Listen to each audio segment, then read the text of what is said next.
Hi guys, may time ba na pinaghihinaan din kayo ng loob? Yung parang nawawalan ka na ng gana,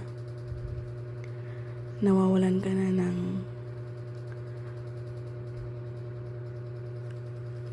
ang tawag dun,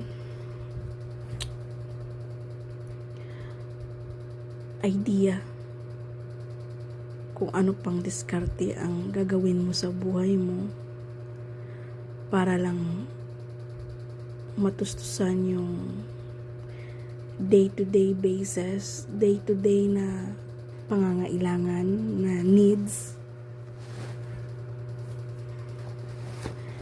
Kung yung dati may work ka, lahat-lahat mabibili mo, and then wala kang work, wala kang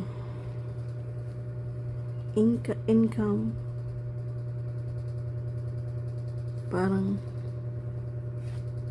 nakakawalang gana. Dumating din ba yun sa punto ng buhay nyo na parang gusto mo nang sumuko?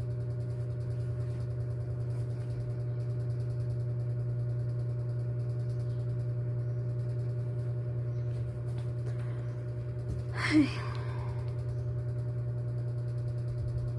Laban lang guys, hindi ka nag-iisa.